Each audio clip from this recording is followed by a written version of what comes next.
Hey everyone, welcome back to Corporate Decoder, the place where we decode the corporate world. Today we are looking at a proxy statement from Turning Point Brands, and boy, do they have some interesting proposals for their shareholders. We're talking about limiting officer liability. Are they expecting some lawsuits? Let's find out. This proxy statement is like a report card and voting guide all in one. It tells you what the company did, what they plan to do, and how you as a shareholder get to weigh in. This proxy is especially important because it asks shareholders to vote on some pretty significant changes. First up, there's the election of directors.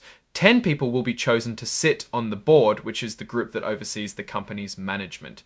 You get to vote for who you think will do the best job. Then they're asking to change the company's rulebook, its certificate of incorporation, to protect certain officers from being personally sued. This is the big one, and we'll get into why it matters. They also want you to approve their choice of accountant KPMG, an independent firm that checks their financial numbers. It's kind of like hiring a referee to make sure the game is fair. Finally, there's a non-binding vote on how much the top executives get paid.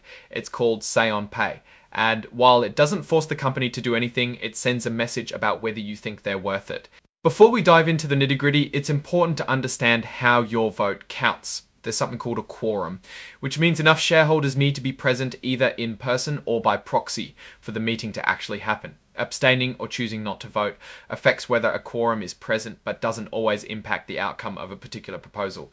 If you do not provide your broker with instructions on how to vote your shares, the broker that holds your shares will not be authorized to vote on non-routine proposals. It will count as a vote against the proposal.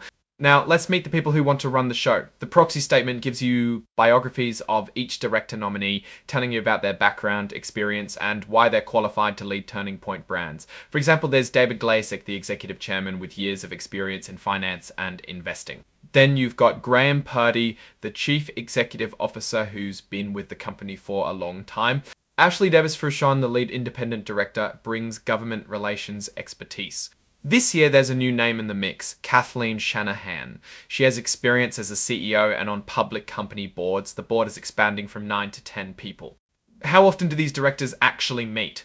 The board met on 6 occasions in 2024. The filing also mentions attendance, which is important because it shows how engaged the directors are. With the exception of Mr. Diao and Mr. Reddy, who each missed one meeting, each incumbent director attended all meetings. Companies face all sorts of risks, from economic downturns to cyber attacks. The proxy statement explains how the board oversees these risks, making sure the company is prepared for whatever might come its way. The audit committee has direct oversight of the management of cybersecurity risks. The rules say that some of the directors have to be independent, meaning they don't have close ties to the company's management. Turning Point Brands has determined that Gregory Baxter, John Katzimatidis, H.C. Charles Diao, Ashley Davis, Rohith Reddy, and Stephen Usher meet this criteria. Being a director isn't free. Non-employee directors receive an annual cash retainer of $80,000 and restricted stock units worth about the same. Committee members get extra, especially the chairs. This is what they were paid for 2024. Zooming in on the director compensation table, we can see that Gregory Baxter made $170,009, while H.C. Charles Diao made $87,509. No massive differences. Who owns the company? This section lists the major shareholders, including the big investment firms like BlackRock and Vanguard. It also shows how much stock the directors and executives own, which is a way to see if their interests are aligned with yours. Now let's talk about the money. This part of the proxy statement details how much the top executives get paid. It breaks down their salaries, bonuses, stock awards, and other perks. Executive compensation includes salary, annual cash bonus, equity-based compensation, and other benefits such as welfare benefits, and a company match to our 400 and Oman defined contribution plan. In the summary compensation table, we can see that Graham Purdy, the CEO, made over $3,000 in 2024, while Andrew Flynn, the chief financial officer, made $921. It's interesting to see that David Glazek, the executive chairman, did not receive a salary, but with stock awards, he still made about $2 million in 2024. Last year, shareholders overwhelmingly approved the executive compensation plan. The compensation committee takes that into consideration when making decisions about pay. What happens if an executive leaves the company? This table lays out potential payments they'd receive if they're terminated or if there's a change in control of the company. If there is a change of control of the company, Graham Purdy would get $2,730, $697, $630, and $697. This is something that executives have in their contracts. Okay, here's a table breaking down compensation versus performance between 2020 and 2024. The total is linked to net income, how it has impacted stockholders, etc. In 2024, it was $8,100 and $77,543.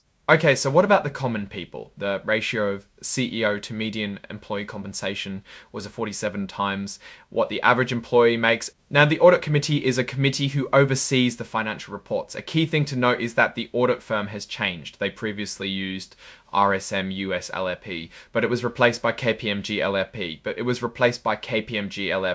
This was not because of disagreements with RSM, but for continued auditor independence. Now, finally, we get to the main point of this proxy statement, and that is approving an amendment to the Certificate of Incorporation to limit liability for certain officers. The company wants to protect its officers from personal liability for certain actions. This doesn't mean they can get away with anything. They can't be protected for bad faith actions. If you want to propose something at the next meeting, you need to get your proposal in by November 24, 2025. The report has all details for this. Okay, so what's the takeaway here?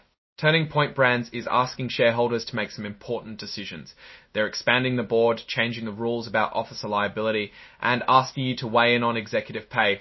Now let's take a step back and look at the big picture. Turning Point Brands is operating in a changing industry, facing both opportunities and challenges. On the one hand, they have a portfolio of well-known brands and a strategy of innovation and strategic acquisitions. This could help them navigate the changing landscape and stay ahead of the competition. I see the expansion of the board as positive. There is an addition of another member with significant experience. However, there are also risks to consider. The company is exposed to things like regulatory changes and shifts in consumer preferences. The company reports that remediation will be complete by the end of year 2025, so this also looks promising. Overall, Turning Point Brands seems to be navigating a challenging environment. While its high debt levels raise some concern, the numbers generally trended upward in the last few years. Investors should consider all these factors before making any decisions. Thanks for watching. If you found this helpful, please like, subscribe, and leave a comment below.